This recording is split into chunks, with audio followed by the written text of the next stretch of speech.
Hello বন্ধুরা, good morning. ঘুম থেকে উঠেই যদি এরকম একটা পাখির মিষ্টি ডাক শোনা যায় তাহলে কতই না সুন্দর লাগে। আমাদের ওদিকে তো এইসব শোনাই যায় না।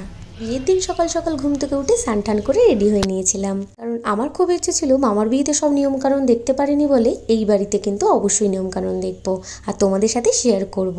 এখানে কিন্তু অনেক নিয়ম চলছিল, আর দেখো সব নিয়মগুলো আমি তোমাদের দেখিয়েছি। তোমরা কারা কারা জানো আমায় অবশ্যই জানিও।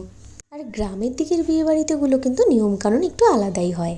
আর এদিকে আমি একটু চারপাশটা ঘুরতে গিয়ে দেখি এখানে প্রত্যেকের বাড়িতেই কিন্তু এরকম বিচুলি দিয়ে এরকম করা ছিল। এটাকে কি বলে তোমরা কি জানো? তাহলে আমি অবশ্যই জানিও। আর এখানে কিন্তু এই সময় ভুট্টা চাষ হয়, তাই আমরা সবাই মিলে একটা করে ভুট্টা তুলে নিয়েছিলাম এখানে ভুট্টা পোড়া খাবো বলে। আর এইগুলো করতে কিন্তু বেশ মজা লাগছিল। আর ওইদিকে দেখাই মামিদের কিন্তু এবার চাষ হয়েছিল একদম গুঁড়ো আলু, তাই এখানে আমার ফ্যামিলির সবাই বসেছিল, তারা কিন্তু বিয়েবাড়িতে একটু সহযোগিতা করছিল গুঁড়ো আলুর কীভাবে ছুলতে হয় তার জন্য। আর এই বিয়েবাড়ির বাজনাটা কিন্তু একটু অন্যরকম, তাই ভাবলাম তোমাদের সাথে শেয়ার করি। আর এদিকে কিন্তু গায়ে হলুদের পর্ব শুরু হয়ে যাচ্ছিল, তাই কিন্তু আমরা জল ভরতে যাবো বলে রেডি হয়ে গেছিলাম। আমার কেমন লাগছে অবশ্যই জানিও। আর সত্যি বলছি, এদিকে গরমকালে বিয়েবাড়ি মানেই কিন্তু আমার সঙ্গী ছাতা, কারণ মামার বিয়ের সময় এসে আমি যা বুঝতে পেরেছি এখানে প্রচুর ট্যান পড়ে, তাই এইবার কিন্তু সঙ্গে করেই নিয়ে এসেছি। আর এদিকে আমার বাবাকে দেখো কেমন লাগছে অবশ্যই জানিও। আর এদিকে কিন্তু আমার ফ্যামিলির সবাই ছিল, সবাই ভীষণ পরিমাণে আনন্দ করছিলাম। আর যারা যারা কোচবিহার থেকে আমার ভিডিও দেখছো তারা কিন্তু অবশ্যই একটা কমেন্ট করো যে আমার ভিডিও তোমাদের কেমন লাগলো। এদিকে কিন্তু রোদে সবারই একটু কষ্ট হচ্ছিল, তাই সবারই মুখের হালচাল একটু খারাপ ছিল।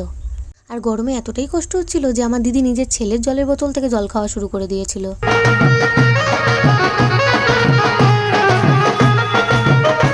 তারপরে কিন্তু সন্ধ্যা সন্ধ্যা একদমই রেডি হয়ে গেছিলাম। আর আমাকে শাড়িটা পরে কেমন লাগছে তোমরা আমায় অবশ্যই জানিও। আর এদিকে আমার বোনও কিন্তু শাড়ি পরেছিল। প্রায় অনেক দিন পর সবাই মিলে কিন্তু এরকম বিয়ে বাড়িতে গিয়ে আমার বেশ ভালো লেগেছিল। আর ওখানের লোকজন কিন্তু খুব একটা বেশি সাজে না, তাই সবাই কিন্তু আমাদের দিকে তাকাচ্ছিল যে আমরা এত কেন সেজেছি।